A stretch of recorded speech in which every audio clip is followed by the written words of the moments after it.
नमस्कार, मैं हूं आपके साथ मयंक। आज 12 तारीख है और अगर हम पिछले 12 घंटों की खबरों पर नजर डालें तो हॉर्मूज जल रहा है। एक के बाद एक कई तेल के टैंकर्स पर हमले हो रहे हैं, जिनकी तस्वीरें अब सैटेलाइट से भी दिखाई देने लगी है। ईरान के कई टैंकर्स में आग लगी दिखाई दे रही है। उसी तरह ईरान की तरफ से भी, आईआरजीसी की तरफ से भी कई टैंकर्स को निशाना बनाने की खबरें हैं। लेकिन मैं इस वीडियो की शुरुआत एक ऐसी खबर से करना चाह रहा हूं जो ईरान के यूरेनियम को लेकर गेम चेंजर साबित हो सकती है, और ये इस और इशारा कर रही है कि ईरान के यूरेनियम को लेकर डोनाल्ड ट्रंप और पुतिन के बीच सीधी जंग शुरू हो गई है। देखिए, ये बेहद अहम खबर है और इसको समझने की जरूरत है। देखिए, ये सब आप जान रहे हैं कि ईरान की तरफ से जो प्रस्ताव सामने था वो ट्रंप को नामंजूर है। ट्रंप ने जो शर्तें रखी वो ईरान को नामंजूर है, और हालात ये है कि ईरान एक बड़ी जंग के लिए तैयार है। मिसाइल्स रेडी कर दी गई हैं, लॉन्च पैड्स पे जनता सड़कों पर है और वो आर पार के मूड में है। लेकिन इस बीच देखिए, पिछले 24 घंटे के अंदर दो डेवलपमेंट हुए। पहला डेवलपमेंट ये था कि पुतिन का एक बयान आया। उन्होंने इस बात को दोहराया कि वो ईरान के यूरेनियम को अपने पास रखना चाहते हैं, रखने के लिए तैयार है, उसको ट्रांसपोर्ट करके रूस लाने को भी तैयार है। अच्छा, ये सब कब हो रहा था? जिस बीच में ईरान ने जो है वो अपना प्रपोजल डोनाल्ड ट्रंप के सामने रख दिया था, और डोनाल्ड ट्रंप की बातों को, शर्तों को मानने से ईरान ने मना कर दिया। यानी साधारण सी बात थी, यूरेनियम को लेकर बात फंस चुकी है। इसी बीच पुतिन का बयान आता है कि ईरान का जो यूरेनियम है, एनरिच्ड यूरेनियम, हम वो रूस में रखने को तैयार हैं, हम ट्रांसपोर्टेशन के लिए भी उसके तैयार हैं। उन्होंने 2015 में जो समझौता हुआ उसका भी जिक्र किया था। लेकिन जब पुतिन का यह बयान आता है, उसके कुछ ही देर बाद डोनाल्ड ट्रंप का बयान आता है। और डोनाल्ड ट्रंप अपने बयान में क्या कहते हैं? देखिए, डोनाल्ड ट्रंप अपने बयान में कहते हैं कि ईरान का यूरेनियम जहां पर होने का अंदेशा है, असल में ट्रंप ये कहना चाह रहे हैं, जो ऐसा मान के चला जाता है कि जो न्यूक्लियर ठिकाने हैं, सेंटर्स हैं जिस पर अटैक हुए थे 12 दिन की जंग के दौरान, या बाद में भी हमले हुए थे, उसके नीचे मलबे में ईरान का एनरिच्ड यूरेनियम हो सकता है, ये अमेरिका मान के चल रहा है। अब डोनाल्ड ट्रंप क्या कहते हैं? डोनाल्ड ट्रंप कहते हैं कि जिन साइट्स पर न्यूक्लियर एनरिच्ड यूरेनियम है, अगर कोई भी उसके पास भी जाने की कोशिश करेगा तो हम उसको धमाका करके उड़ा देंगे। देखिए, पुतिन का यह कहना कि हम यूरेनियम को अपने पास रखने के लिए तैयार हैं, और उसके फौरन बाद डोनाल्ड ट्रंप का यह कहना कि अगर कोई भी उस एनरिच्ड यूरेनियम के न्यूक्लियर साइट्स के आसपास भी आता है तो हम धमाके से उसे उड़ा देंगे। क्या यह डोनाल्ड ट्रंप की सीधा धमकी थी पुतिन को? देखिए, ऊपर से देखने में भले ये लगे कि ये जंग अमेरिका और ईरान की है, लेकिन अब ये बड़ी जंग शुरू हो चुकी है इंटरनेशनल लेवल पर। इसमें कई सारे प्लेयर्स हैं। जिनपिंग बड़े प्लेयर हैं, पुतिन बड़े प्लेयर हैं, डोनाल्ड ट्रंप हैं, और ईरान का अपना पक्ष है। अब देखिए, बयान आता है डोनाल्ड ट्रंप का। अब डोनाल्ड ट्रंप ने देखिए क्या कहा। The president went so far as to boast that space forces surveillance is so good that it could identify someone who look to retrieve the uranium.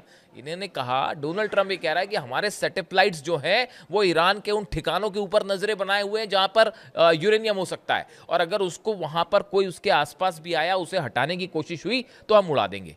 क्या डोनाल्ड ट्रंप को यह डर सता रहा है कि ईरान का यूरेनियम रूस जा सकता है? क्या ईरान ने इस यूरेनियम को कहीं हटा के दूसरी जगह शिफ्ट कर दिया है? ये वो तमाम स्पेकुलेशंस हैं, ये वो थ्योरीज हैं जो अब बहुत ही जिसको लेकर इंटरनेशनल एक्सपर्ट्स नजरें गड़ाए हुए हैं। आईएईए तो है ही, लेकिन बार बार पुतिन का ये कहना कि हम ईरान का यूरेनियम रखने को तैयार है, ये बात डोनाल्ड ट्रंप को कतई मंजूर नहीं है। देखिए, ईरान का यूरेनियम अगर पुतिन के पास जाता है, इसका मतलब ये होगा कि अब सुपर पावर पोजीशन में पुतिन होंगे, ना कि ट्रंप। बात नंबर 2, अब ज्यादा बड़ा प्रभाव रूस का होगा। रूस ये कहेगा, देखिए हमने जो है वो समझौता करवाया, कोई नहीं कर पा रहा था, ट्रंप खुद कुछ नहीं कर पा रहे थे, हमने ऐसे हालात में ये जंग को रुकवाया और समझौता करवाया। पूरे मिडिल ईस्ट में अमेरिका से ज्यादा बड़ा प्रभाव रूस का होगा। ना सिर्फ, चौथी बड़ी बात आप देखें, जितने अरब देश हैं उन सब पे पुतिन का रिलेशनशिप उन सब के साथ बेहतर होगी, ईरान के साथ तो है ही। यानी अगर ईरान का यूरेनियम, ये बात सिर्फ यूरेनियम और न्यूक्लियर बम की नहीं है, अगर ये यूरेनियम रूस पहुंच जाता है या रूस को देने का समझौता होता है, इसका मतलब अमेरिका की सुप्रीमेसी हमेशा के लिए खत्म। और मिडिल ईस्ट में तो वो हाल अमेरिका का जिसकी कोई हद नहीं।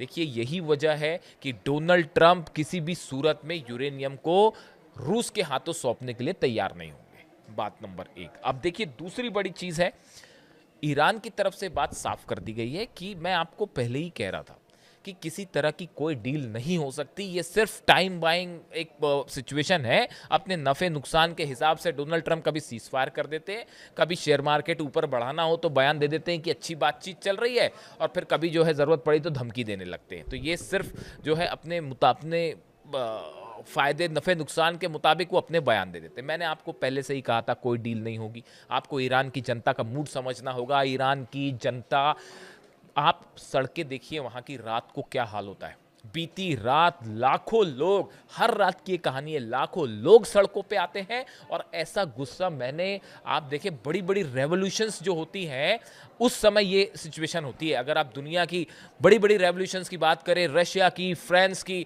तब आपको ऐसे नज़ारे देखने को मिलते हैं जैसे ईरान में जो लोगों का गुस्सा है, और सबके सब अपनी सेना के साथ ऐसी मजबूती से खड़े हैं जैसे पहले कभी ना हो। यानी देखिए जो खबरें थी प्रदर्शन सरकार के खिलाफ, वो सब खत्म हो चुके हैं। अब आप देखिए वहां की जो ग्राउंड रियलिटी है, ईरान का बच्चा बच्चा एकजुट हो रखा है और अपनी सेना के साथ खड़ा हुआ है। यानी ईरान की जनता कतई इस मूड में नहीं है कि किसी तरह की डील हो। अब हॉर्मुज में आ जाइए आप। हॉर्मुज में ईरान के कई जहाजों पर हमले हुए हैं जिनकी तस्वीरें सैटेलाइट से दिखाई दे रही हैं। खार्ग आइलैंड के पास बड़े हिस्से में समंदर में तेल फैल चुका है, इसकी तस्वीरें सैटेलाइट से दिखाई दे रही हैं। अमेरिका के कई जहाजों पर हमले हो रहे हैं, अब इसका अनाउंसमेंट भी नहीं हो रहा। देखिए पहले तो अनाउंसमेंट हो रहे थे, लेकिन अब हालात ये हैं कि आरजीसी की तरफ से जो हमले हो रहे हैं, कहीं कोई क्लेम नहीं है, बस हमले चल रहे हैं। और अमेरिका के जहाजों को भी लगातार नुकसान हो रहे हैं। कई ड्रोन्स ईरान में घुसने की कोशिश की है, कई ड्रोन्स ने बीती रात उनको सीधा ईरान ने अपने डिफेंस सिस्टम से तबाह कर दिया है। यह हाल पूरे उन द्वीपों का भी है जिनके आसपास जो है जंगी जहाज खड़े हुए हैं।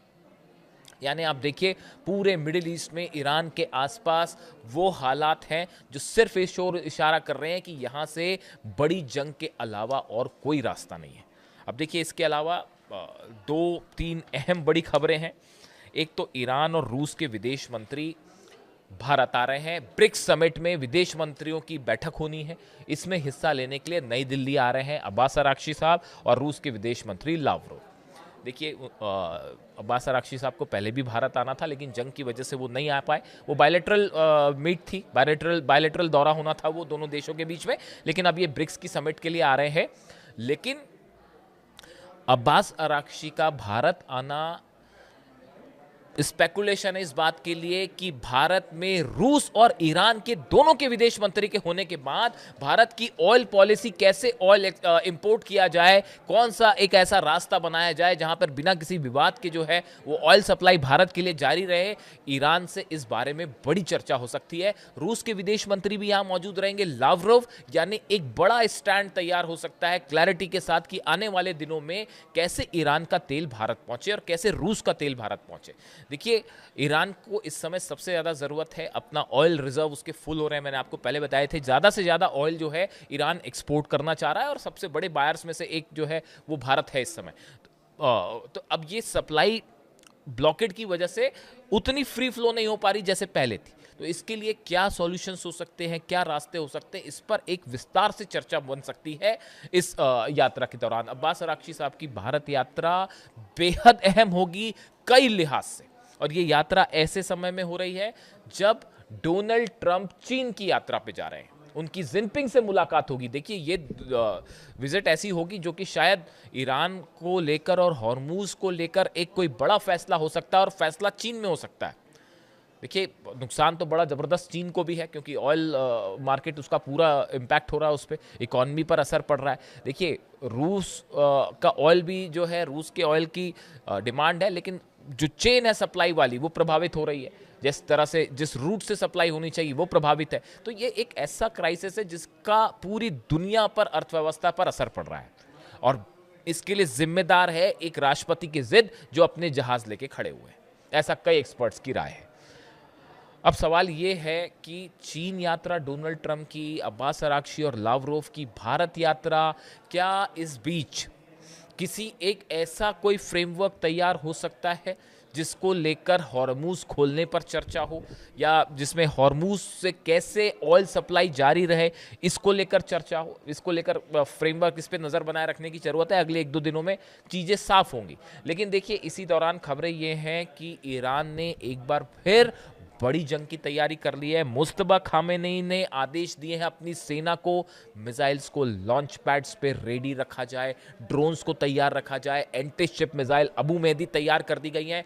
बड़ी संख्या में ईरान की सेना का मूवमेंट देखा गया है खार्ग आइलैंड के आसपास, केशम आइलैंड के आसपास। ये वो द्वीप हैं जहां पर हमले हो सकते हैं अमेरिका की तरफ से। यहां पर बड़ा सैनिकों का मूवमेंट है, मिसाइल्स का मूवमेंट है, जो खबरें आ रही हैं। यानी हॉर्मूज एक बार फिर बड़ी जंग की तरफ आगे बढ़ रहा है। और इस बार शायद देखिए, 2 खबरें हैं ईरान से। एक तो मुस्तबा खामेनेई, सुप्रीम लीडर ईरान के, उन्होंने अब कमान अपने हाथ में ले ली है। उनको लेकर तमाम खबरें थी कि वो उन पर हमला हुआ है, उसके बाद से वो घायल हैं। लेकिन अब जो खबरें हैं वहाँ से कि उनकी हालत अब कहीं बेहतर है, वो तेज़ी से स्वस्थ हो रहे हैं और अब उन्होंने सेना के ऑपरेशन को अपने हाथ में ले लिया है। अहमद वाहिदी साहब जो सेना अध्यक्ष हैं, सेना प्रमुख हैं आरजीसी के, उनके बीच में, मुस्तबा खामेनेई के बीच में और अब्बास अराक्ची साहब, ये तीनों सेंटर्स में बहुत अच्छा कम्युनिकेशन है, बहुत अच्छा तालमेल है। और अब जितने फैसले हो रहे हैं वो इन 3 ध्रुवों के बीच में हो रहे हैं। और अब्बास अराक्ची भारत के दौरे पे आ रहे हैं। निश्चित रूप से भारत और ईरान के रिलेशनशिप के लिए ये बड़ा दौरा होगा, इस पे नजरें बनाए रखने की जरूरत है। लेकिन हॉर्मूज में तनाव अपने चरम पर है और लगातार देखिए, सीज़फायर है लेकिन वो सीज़फायर नाम का रह गया है। ऐसी कोई रात नहीं जा रही जब हमले ना हो, जब ईरान पे ड्रोन ना घुसते हो, ईरान का डिफेंस सिस्टम एक्टिव ना होता हो, खार्ग आइलैंड के आसपास हॉर्मूज में किसी जहाज पर हमला ना होता हो और ईरान की सेना पलटवार ना करती हो। कई अमेरिका के जहाज़ों पर फायरिंग की खबरें हैं और ये अब ये हालात आ गए कि कोई इसे क्लेम भी नहीं कर रहा। ऐसे में जो यूएई पर हमले हुए, कतर पर हमले हुए, कुवैत पर हमले हुए, ड्रोन स्ट्राइक जो हो रही है लगातार, ये कहाँ से हो रही हैं, ये भी अपने आप में एक सवाल है। कहा तो ये भी जा रहा है कि इजराइल ने जो अपना सीक्रेट एक बेस बना रखा है इराक में, वहाँ से टेक ऑफ होके ये हमले हो रहे हैं। और गौर करने वाली बात है कि हमले ड्रोन्स के हैं, बैलिस्टिक मिसाइल्स के नहीं है। अगर बैलिस्टिक मिसाइल के हमले होंगे तो सैटेलाइट कहां से उसको तुरंत ट्रैप कर देगा कि भाई कहां से मिसाइल फायर की गई। लेकिन हमले हो रहे हैं ड्रोन से, क्योंकि ड्रोन को ट्रैक करना थोड़ा मुश्किल होता है। तो अब इस लिहाज से हॉर्मूज जल रहा है, भयंकर जंग की तरफ मामला आगे बढ़ गया है। और डिप्लोमेसी के हिसाब से 2 अहम दौरे, डोनाल्ड ट्रंप का चीन दौरा, हमारी नजरें रहेंगी इसमें क्या होने वाला है, और दूसरा अब्बास अराक्ची और लावरोव जो रूस के विदेश मंत्री हैं, उनका भारत दौरा। जो भी अपडेट होगा इन सभी खबरों से जुड़ा मैं आप तक पहुंचाऊंगा। कमेंट करके बताइए वीडियो कैसा लगा। Thank you so much.